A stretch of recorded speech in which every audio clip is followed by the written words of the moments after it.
wanna go outside? Look, I got something that drives this guy crazy. A bag of balls. Hey bro, look what I got. Okay.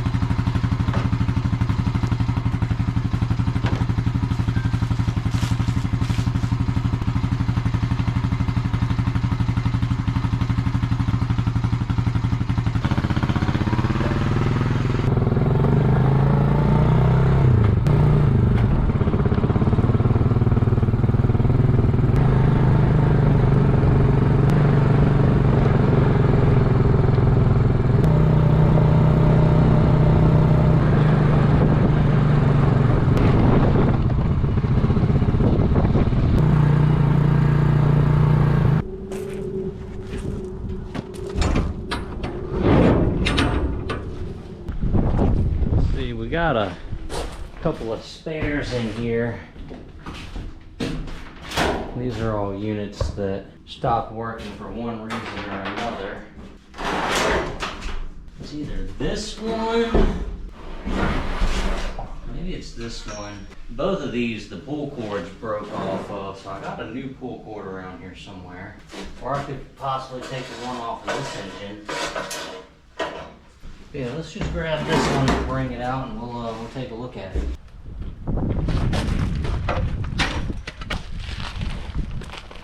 So yeah, we're gonna have to take the pull cord assembly off of this one and replace it with a pull cord off of a different one, and we'll see if this one can fire up so I can drain out that pond.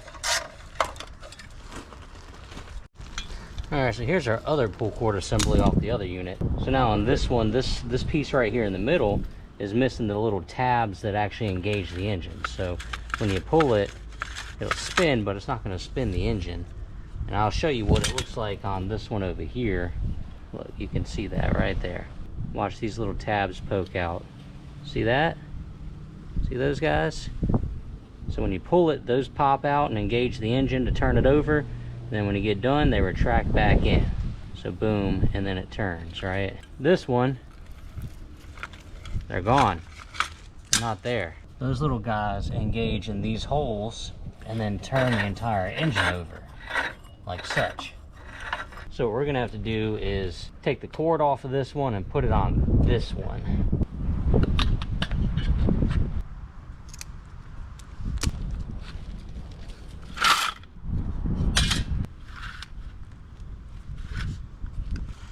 Now we can feed our new-ish string in. It's a little tricky to get through there. So I'm just gonna tie a knot. There we go.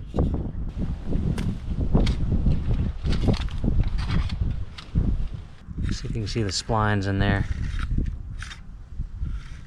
And then we can crank the engine up.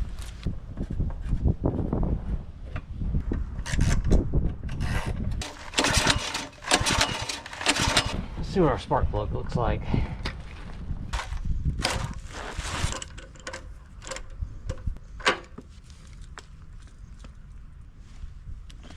It doesn't look terrible. Let's see if anything comes out of that hole. Hopefully it'll smell like gas coming out of there. First, I'm going to spray some penetrating oil onto the engine here. Lube that up a bit. Take and brush this off. It's always important to clean these spark plugs. They get some carbon deposits on them, and then the electrode doesn't make a good spark anymore. So this one looks pretty clean. I remember I was messing with this this pump not too long ago. Shot of this for good luck. I don't have any starting fluid.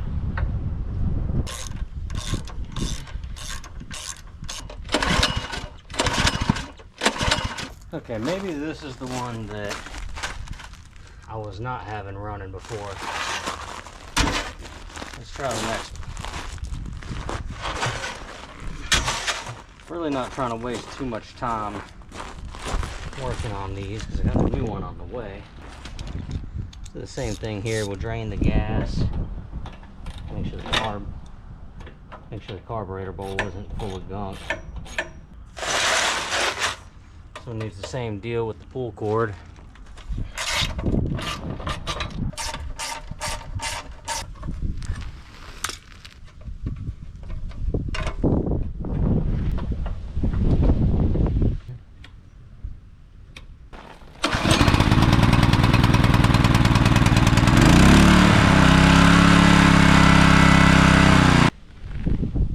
So let's go ahead and move this over to the pond.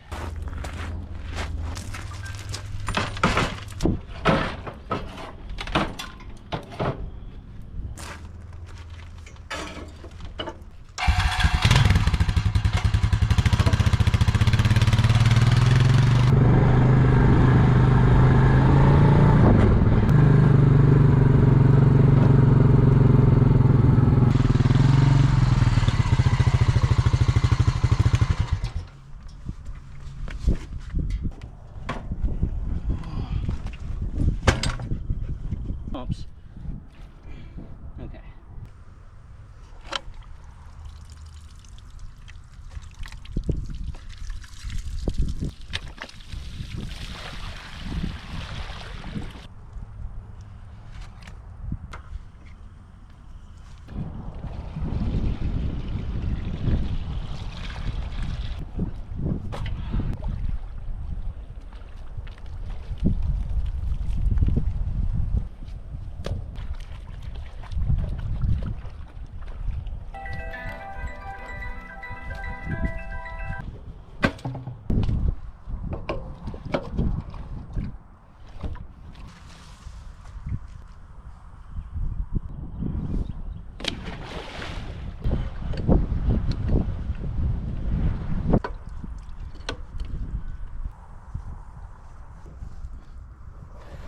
So now we're going to hook up this fuel line.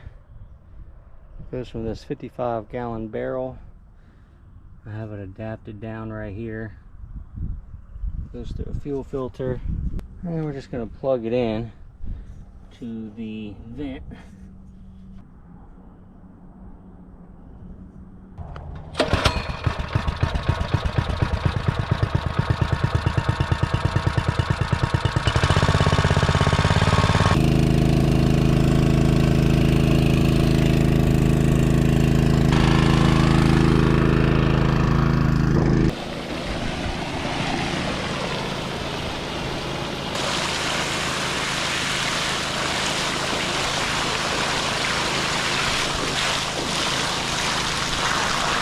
So there we've got it. The pump is pumping out the pond. And man, this was pretty wild. Normally there's no water in here. Like, this is where I usually park the excavator. You can kind of see these big tracks, and we load trucks up and we're digging this lane out. We're gonna dig it all the way out, all the way around. But just a couple feet below the surface of the water here is a lower level, and then there's another level beyond that. This water is not supposed to be this high. This is where we were digging at, and you can see the water line there. I've already come down about 3 or 4 feet before the other pump decided to quit and the engine locked up on it. So we got to pump all this water out. It's going to take a couple more days. So with that 55-gallon drum hooked up to the pump, I can have a very long continuous run time. We'll load up this old pump and put all my tools away.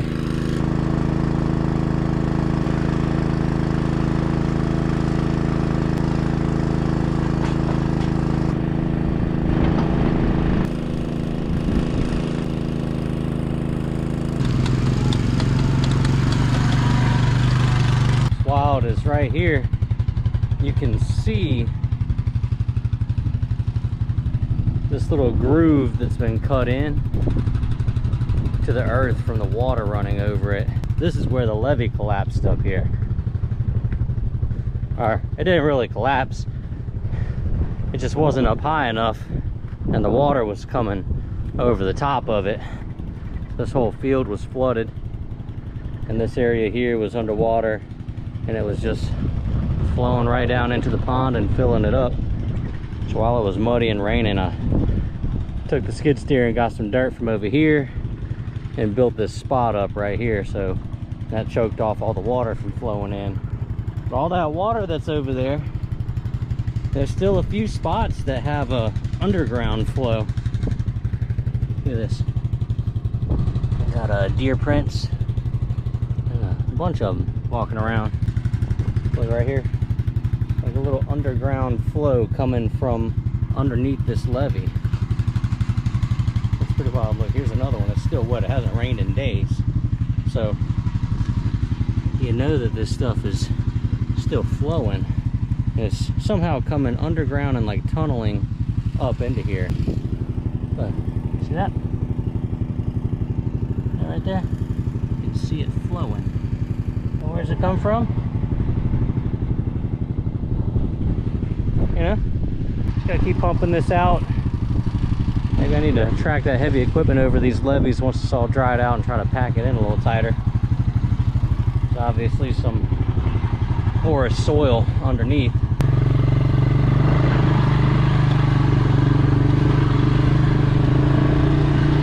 And actually, here's the biggest subterranean flow, making a small waterfall into the pond.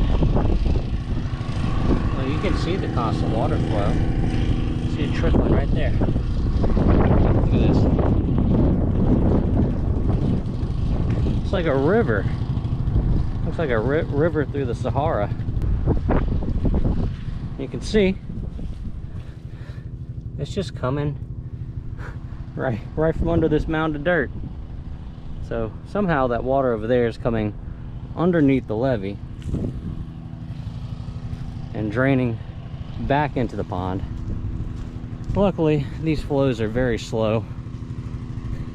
They're not too much to be worried about. Once the field out there, the swamp, drains out and dries up again, all these flows will stop. There's some more coming from over there. It's a fast dog.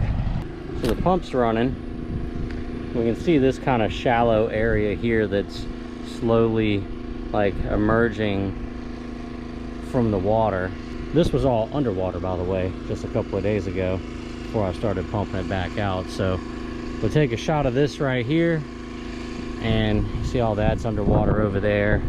And there's another shallow section on the far side of the pond. It all looks really deep right now, but I'm gonna let this pump down a few more feet, and then you'll get to see what it looks like normally when this is a dig site, with the water much more shallow and all the underwater structures in the bed of this pond that will protrude out. You see those little vents up there flapping? What that means is my wife is cooking dinner. You can't smell it, obviously, but I can, and it smells good. Need to hurry up and finish for the day so I can go eat. I was surprised how much dirt got caked up on this thing just from it sitting out there running. Like, I had to chisel out where the spark plug goes just to get the socket on it.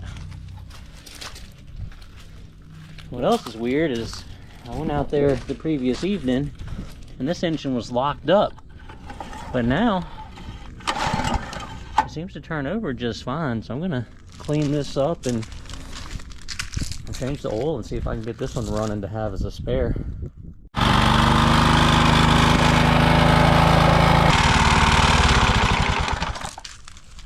Well, I'm glad to know that it runs again, so that's surprising. I'm not sure really what's wrong with it, but it's definitely a lot cleaner. Like in here, this is the same spot like around the spark plug. You can actually see around the base there and the cooling fins of the engine, which all those cooling fins were completely caked up and covered with mud. So it could be a thing where it was just not able to cool itself very well. Maybe it overheated. Yeah, I'm gonna do an oil change on it, maybe get a new spark plug, drain the carb a couple of times, and hopefully this one will be good to put back in the sea can or the shed and have as a backup. So it's been running for about 12 hours since yesterday, and this whole area has come completely out of the water, which is great. And so the less surface area of water there is, the more quickly this is going to start draining down. This whole area where this little pump is at is also protruding out the water now, and we can see some other little land and vegetation mass in there, which is also some high spots, but for some reason the pump shut off. So I need to see what's up with that. First thing, let's check the fuel.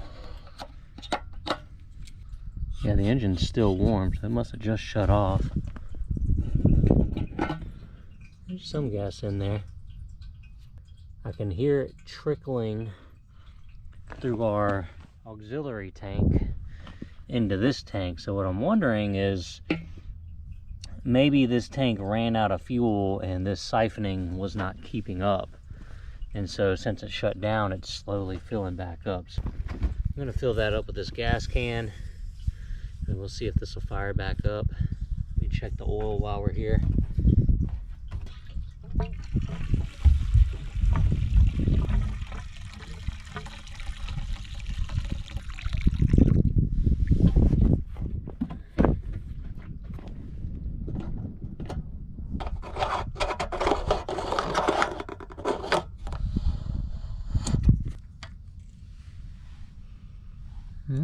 Still got oil in it.